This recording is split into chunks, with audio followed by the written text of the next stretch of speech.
हर हर महादेव। देवों के देव महादेव जी के चरण में प्रणाम करती हूँ, मेरा प्रणाम स्वीकार हो। माता गौरा पार्वती के चरण में प्रणाम करती हूँ, मेरा प्रणाम स्वीकार हो। गणपति ललनमा के चरण में प्रणाम करती हूँ, मेरा प्रणाम स्वीकार हो। सब गुरु भाई बहनों के चरण में प्रणाम करती हूँ, मेरा प्रणाम स्वीकार हो। माता पिताजी के चरण में प्रणाम करती हूँ, मेरा प्रणाम स्वीकार हो। गुरु भाई बहन, मैं एक कथा सुनाने जा रही हूँ। इस कथा को पूरा सुनिए, रहस्य जानिए। आधी नहीं, आधी सुनने में शिव गुरु का अपमानित होती है और पूरा सुनने में ज्ञान होती है। इसलिए कथा को पूरा सुनिए और रहस्य जानिए। हर हर महादेव, घर घर महादेव। गुरु भाई बहन, एक राजा थे और एक रानी थी। वो राजा बहुत अच्छे राजा थे, उनके पास बहुत धन था, उनके पास कोई कमी नहीं था। राजा साहब के पास कोई कमी नहीं था। राजा साहब कोई पूजा पाठ कभी भी नहीं करते थे, कोई दान पुण्य नहीं करते थे। राजा साहब के पास बहुत नौकर था, लेकिन राजा साहब में एक कमी था। राजा साहब की संतान नहीं था। राजा साहब के संतान नहीं था। राजा साहब की जो पत्नी थी, वो प्रतिदिन भगवान के मंदिर जाया करती थी, भगवान के पूजा किया करती थी, भगवान शिव के जाप करती थी, भगवान शिव के पूजा किया करती थी।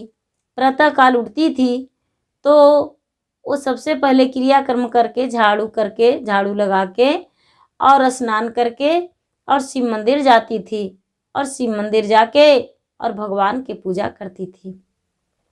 बिना पूजा किए हुए वो कभी भोजन नहीं करती थी और राजा से भी कहती थी, राजा साहब आप भी पूजा करिए, लेकिन राजा साहब कभी भी भगवान को नहीं माने और नहीं मानते थे। और जब रानी का संतान नहीं होता तो राजा साहब कहते थे कि तू कुलच्छनी हो, तुम बांझन हो, तुम्हें संतान नहीं होता है, तुझसे तो अच्छा मेरा नौकरो चाकर है, उनका संतान है, तुम मेरे घर नहीं रहो, मेरे घर से चली जाओ। बार बार यही कहते थे राजा, लेकिन हर बार रानी सुनती थी और इस बात को भुला देती थी और राजमहल में ही रहती थी। उन्हें लगता था रानी को कि राजा को तो ये रोज कहने का आदत पड़ गया है, इसीलिए हमें ऐसा कहते रहते हैं। और राजा का बात सुनकर वो दुखी नहीं होती थी। वो बेचारी कितना ही राजा उसे उद्वास करते थे, लेकिन फिर भी रानी घर के काम में लगी हुई रहती थी और भोजन परोसकर अपने पति को जिमा देती थी।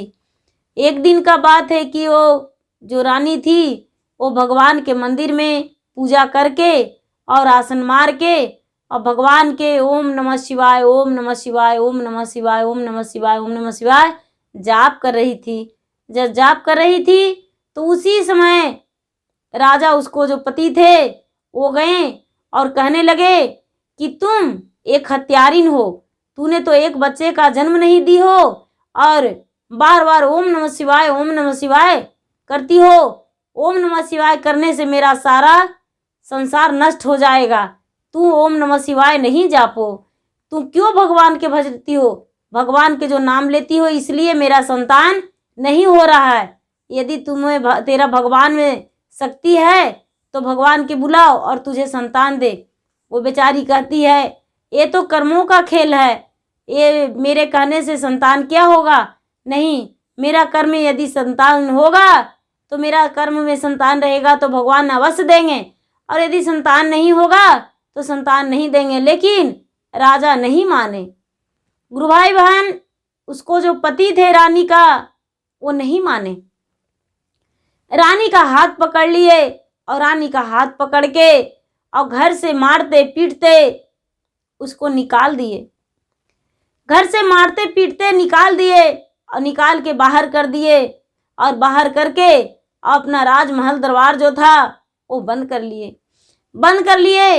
ये जो रानी थी, ये रानी रोती कुहकती तड़पती घर से निकल गई। सुबह का समय था और निकल गई तो बेचारी चलने लगी। चलते एक किसान थे, उनका 4 पुत्र थे। 4 पुत्र थे और चारों पुत्र उनका खेत में काम कर रहे थे। खेत में काम कर रहे थे तो ये बेचारी बोली उनसे कि भैया आप मुझे भी काम देंगे। ये बेचारी सोचती है हम राजा का बेटी थे और राजा घर में मेरा विवाह हुआ, यदि मायके जाएंगे तो वहाँ के लोग हंसेंगे, मेरे पिता को अनेक तरह के मजाक उड़ाएंगे, हम किस मुंह लेकर घर जाएं, हम घर नहीं जा सकते हैं। वो बेचारी उनकी शान से बोली भैया मुझे आप काम दीजिएगा। ये चारों भाई कहता है बहन जी आप तो देखने में बहुत बड़े घराने के लगते हैं, लेकिन क्या आप मेरे खेत में काम कर पाएंगे? ये बेचारी रानी कहती है हाँ हम आपके खेत में काम कर लेंगे, मुझे काम तो दीजिए। बोले कि ठीक है काम हम दे देंगे, शाम में आप जो भी कहिएगा मजदूरी भी दे देंगे। ये बेचारी बोली नहीं भैया नहीं, हम आपसे मजदूरी नहीं लेंगे, मुझे मजदूरी नहीं चाहिए, मुझे बस 2 वक्त की रोटी चाहिए और हम रात में आपके घर बिता लेंगे और सुबह उठकर हम चले जाएंगे दूसरे घर। वो चारों भाई जो थे वो बिना अपने पिता के पूछे हुए उस रानी को काम दे दिए। रानी को काम दे दिए। वो बेचारी बिल्कुल सुकुमार थी, उसको से कोई काम नहीं हुआ था, लेकिन फिर भी जैसे सब कोई कोड़ रहे थे कुदारी से जमीन को, तो वो भी बेचारी धीरे धीरे कोड़ने लगी। रानी का हाथ में छाला पड़ गया, हर हर खून गिरने लगा।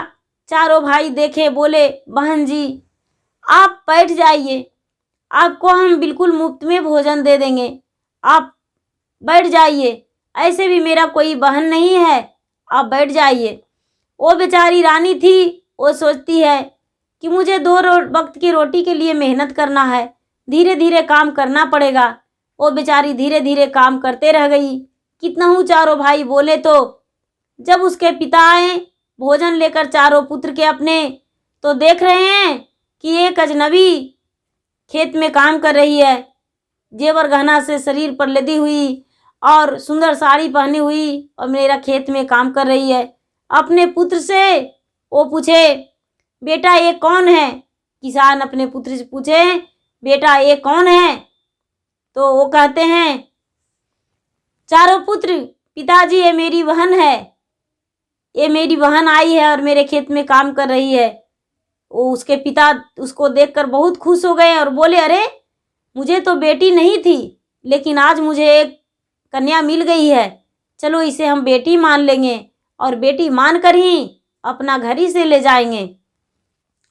वो क्या किए कि उनको हाथ देखकर वो किसान बड़े दुखी हो गए और दुखी होकर और रानी को घर ले गए और अपने पुत्रों को बोले कि चलो आए हुए मेहमान से काम नहीं करवाया जाता है, चलो इसे ले चलो और इसको स्वागत से अपना घर में रखो, स्वागत करो। उस चारों जो किसान के चारों पुत्र थे वो चारों उसको ले गए और ले जाकर और घर के अंदर ले गए। तो उसका जो माँ थी वो बेचारी वृद्ध हो चुकी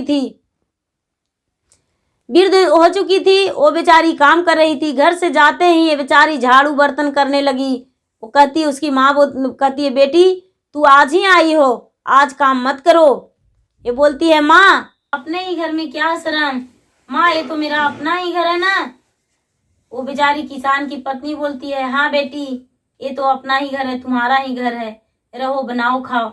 वो जो रानी थी वो क्या की कि बेचारी शाम का समय हो चुका था, सबसे पहले पैर हाथ धोकर और भगवान के महादेव के जोत जलाई और दीपक जला के और महादेव के नाम से धर दी।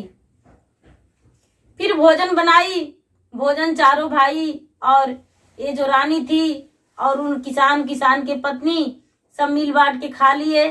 जब सुबह हुआ तो प्रातः काल उठकर और ये रानी क्रियाकर्म करके और स्नान करके और शिव मंदिर में जाकर पूजा करने लगी और पूजा करके और भोजन बनाकर और पहले भगवान के भोग लगाकर और चारों भाई को भोजन दी।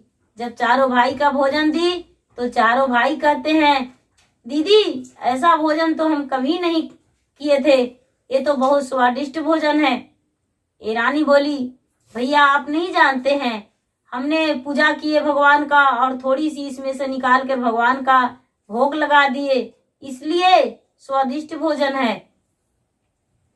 ये बोलते हैं चारों भाई, दीदी हम तो पूजा का मर्म नहीं जानते हैं, पूजा क्या होता है, हमें भी पूजा करने को लिए बता दो, हम भी पूजा करेंगे। चारों भाई को जो रानी थी वो रानी पूजा करने के लिए बताई, और जब पूजा करने के लिए बताई तो चारों भाई और रानी मंदिर में बैठकर और पूजा कर रहे थे, नमः शिवाय नमः शिवाय नमः शिवाय नमः शिवाय जाप कर रहे थे। तो पार्वती कहते हैं कि देखिए तो ये जो रानी है वो अपना घर भी त्याग दी है, इसको पति हाथ धर के निकाल दिए हैं, इसके बाद भी आपके भजन और आपके जाप नहीं छोड़ी, आपके नाम के जाप। बताइए, नमः शिवाय जाप रही है और दूसरों को भी बता रही है, क्या आपको थोड़ा सा भी तरस नहीं आता है, दया नहीं लगता है? राजा कहते हैं, तरस तो आता है मुझे, दया तो लगता है, पर मैं क्या करूं, इसका जो पति है वो तो मानने वाला ही नहीं है। माता पार्वती कहते हैं कि इन दोनों को मिला दीजिए। अब यहाँ जो राजा था, राजा के घर में धीरे धीरे कमी पड़ने लगा, रानी के घर के से जाते ही इनका घर में धीरे धीरे कमी पड़ने लगा, इतना कमी पड़ने लगा कि राजा के सिर्फ घर ही रहा, और जैसे लगता कि आंधी हवा में धन संपत्ति उड़ता है, उसी तरह राजा के घर से लक्ष्मी जी उड़ रहे थे हवा के झोंके में। उनका घर में धीरे धीरे इतना कमी पड़ गया कि राजा को खाने और पीने से भी असमर्थ हो गए, उनका बहुत दिक्कत होने लगा। सारा लोग जो उनके अर्जा पर्जा बोलने लगे, राजा साहब ये घर की जो मालकिन थी, रानी थी, उससे सारा धन था, आप उसी के सहारे जी रहे थे, यदि आपकी जो पत्नी रानी नहीं रहेगी तो आपको जीना मुश्किल हो जाएगा, यदि आप कुशल चाहते हैं तो रानी को जाकर खोज कर लाइए। ये राजा भी बोले कि हाँ यही सच है, हमें उसे खोज कर लाना चाहिए। ये जो राजा थे वो राजा निकल पड़े अपने पत्नी को खोज में। जब अपने पत्नी को खोज में निकल पड़े, इधर उधर भटकने लगे, भटकते एक दिन जहां वो चारों भाई और वो जो रानी थी मंदिर में भजन और चर्चा करती थी, वहीं पर राजा जा पहुंचे। इन्हें बहुत जोरों से प्यास लग गया था, भूख लग गया था, तो आवाज सुने तो सोचे कि मंदिर के पास कुछ मिल जाएगा, भोजन भी और पानी भी पी लेंगे। वहां जब राजा पहुंचे तो ये तो अपना सुर में भजन कर रही थी और भगवान को ध्यान में थी। ये बाहर में कुछ लोग थे, उनसे राजा साहब पानी मांग लिए। जब पानी मांग लिए तो कहते हैं सारे लोग कि नहीं राजा साहब, जब तक भगवान के यहाँ चर्चा होता है तब तक हम लोग कुछ भी नहीं खाते हैं, नहीं पीते हैं, चर्चा समाप्त होने के बाद ही खाया पिया जाता है, इसलिए अभी चुपचाप आप बैठ जाइए चर्चा में। ये आप नहीं जानते हैं राजा साहब, इस गांव में एक किसान है, उनके 4 पुत्र हैं और उनके भगवान का भेजा हुआ एक कन्या आई है, वही चर्चा करवाती है और भगवान के भजन करती है और सबको हम लोग को बताई है, और हम लोग भी उस मंदिर आते हैं और मंदिर में चर्चा करते हैं, भगवान को जाप करते हैं, भगवान को पूजा करते हैं, वो बहुत अच्छी है। ये बोलते हैं राजा साहब, मुझे भी संतान नहीं है, थोड़ा हमें भी मिला दीजिए, हम भी भगवान को ध्यान कर लेंगे और अपने रानी को खोज में निकले हैं, मेरा भी रानी मिल जाएंगे। वो जो बाहर में बैठे हुए थे गुरु भाई बहना, वो कहने लगे कि तो ठीक है, हम ही बता देते हैं रानी को कहे हुए, जो उनकी बहन है उनका कहा हुआ हम बता देते हैं, आप भगवान को ध्यान कीजिए और भगवान को याद कीजिए, आपको पत्नी भी मिल जाएगी और आपको संतान भी हो जाएगा। बोले ठीक है। राजा को बताए कि देखिए भगवान शिव गुरु महादेव जी ने 3 सूत्र भेजे हैं। सारा चीज भुला जाएगा लेकिन ये 3 सूत्र नहीं भुलाना चाहिए। 3 सूत्र को अपने दिल में बसाइए। पहला सूत्र दया मांगिए और दूसरा सूत्र चर्चा कीजिए। तीसरा सूत्र 108 बार ओम नमः शिवाय, ओम नमः शिवाय, ओम नमः शिवाय, ओम नमः शिवाय जाप करके भगवान को प्रणाम कीजिए। आप अभी तुरंत ही भगवान से दया मांगिए कि हे शिव गुरु, आप में गुरु है, मैं आपका शिष्य हूँ, मुझ शिष्य पर दया कर दीजिए, आपकी पत्नी जरूर मिल जाएंगे। राजा उसी वक्त अपने ध्यान में लग गए कि हे महादेव, आपको तो कभी नहीं मानते थे, हे देवादिदेव, हम आपको कभी नहीं माने थे कि आप भगवान हैं, लेकिन अपने पत्नी को वियोग में, पत्नी के खोज में आपको याद कर रहे हैं। मुझे मेरा पत्नी को खोज दीजिए, खोजने में मदद कीजिए, क्योंकि मेरी पत्नी पता नहीं कहाँ गई है। अब उसे चाहते हैं कि मेरे पास आ जाए। राजा साहब ध्यान करके अब भगवान को अपने पत्नी को खोजने को लिए भगवान से बता रहे हैं। जब इनका ध्यान पूरा हुआ, चर्चा पूरा हुआ, आरती हो गया, तो वो जो रानी थी मंदिर में बैठी हुई थी और लोगों को बोली कि जाओ सबको प्रसादी वितरण कर दो, सबके प्रसादी दे दो। जो उनका चारों भाई थे वो चारों भाई बाहर आकर कोई आरती लाए और कोई प्रसादी लाए, प्रसादी लाए और सबको बांटने लगे। सबको बांटने लगे तो ये राजा साहब प्रसादी पाकर जैसा ही मुंह में लिए वैसी इनको लग रहा है कि अरे ये तो प्रसादी बनाया हुआ बिल्कुल मेरा पत्नी का हाथों का लग रहा है। हम तो अपना पत्नी का भोग लगाया हुआ कभी कभी खा लेते थे तो बिल्कुल ऐसा ही स्वाद लगता था, बिल्कुल तो लग रहा है कि मेरा पत्नी का बनाया हुआ है। ये राजा जो थे, राजा बिल्कुल अपना पत्नी को और सोच रहे हैं कि अब मंदिर से वो निकलेगी तो देख लेंगे कौन है। जब ये रानी को पता नहीं था कि राजा बाहर में खड़ी है। जब रानी बाहर निकली तो अपने पति पर नजर पड़ गया तो ये बेचारी जाकर सबसे पहले चरण छुई अपना पति को और चरण छूकर कहने लगी कि आप ऐसे भेष में और इस रूप में यहाँ क्या कर रहे हैं। ये इसको पति कहते हैं कि तुम्हें खोजने को लिए हम भगवान से प्रार्थना कर रहे थे, भगवान ने तुम्हें मिला दिए, चलो घर। कहते हैं नहीं, हम ऐसे नहीं जाएंगे, मेरा 4 भाई है, मेरे माता हैं, पिता हैं, यदि मेरे माता और पिता आपके पास साथ जाने को आज्ञा देंगे तभी आपको साथ चल सकते हैं। अपने 40 भाई से बताए ये मेरे पति हैं। उनको जो चारों भाई था वो चारों भाई राजा को घर ले गया और राजा को घर ले जाकर और बहुत स्वागत किया और अच्छे से भोजन वोजन करवाया। राजा साहब वहां बैठे और उनके माता पिता से बोले, माता जी, हम अपने पत्नी को घर ले जाना चाहते हैं, क्या मेरे साथ अपने बेटी को जाने देंगे। उनके माता पिता बोले, बेटा बेटियां तो प्राय धनी होती है, हम आपके साथ क्यों नहीं जाने देंगे, बेटा खुशी खुशी ले जाओ, लेकिन मेरी बेटी को अच्छा से रखना, जाओ मेरा बेटी को खुश रखना। वो बेचारा किसान की पत्नी और उनको चारों भाई उनको बड़ी अच्छे से वस्त्र आभूषण देकर दोनों पति पत्नी को विदा कर दिए और राजा रानी दोनों घर आ गए। जब घर आ गए तो धीरे धीरे इनका धन संपत्ति फिर से घर में होने लगा और रानी गर्भवती हो गई। रानी गर्भवती हो गई और 9वां महीना के बाद जब इनका बालक पैदा लिया राजा को, तो बहुत सुंदर बालक पैदा लिया। इतना सुंदर बालक पैदा लिया, इतना सुंदर बालक कि लोग देखते थे तो कहते थे कि ये तो लगता है कि स्वयं महादेव आ गए हैं। जब उनका बच्चा पैदा लिया तो पूरा नगर में बताए और अपने जो मुंह बोली इनको माता पिता थे उनको ले गए, अपने उनके भाई को ले गए और ले जाकर और धूमधाम से नाचे गाए और खुशियां मनाए और सारा परिवार खुश होकर रहने लगे। गुरु भाई बहना, जो सच्चे मन से भगवान को ध्यान करते हैं उन्हें भगवान आसरा टूटने नहीं देते हैं, आसरा को पूरा करते हैं। जैसे कि रानी थी, राजा साहब उसके जो पति थे निर्दयी थे, वो हाथ पकड़ के अपनी पत्नी को निकाल दिए थे, लेकिन भगवान इसे स्वयं उनको जगह ठिकाने लगा दिए और सहारा दिए। गुरु भाई बहना, मेरा वीडियो अच्छा लगे तो इसे लाइक कीजिए, शेयर कीजिए, सब्सक्राइब कीजिए। धन्यवाद। हर हर महादेव, घर घर महादेव।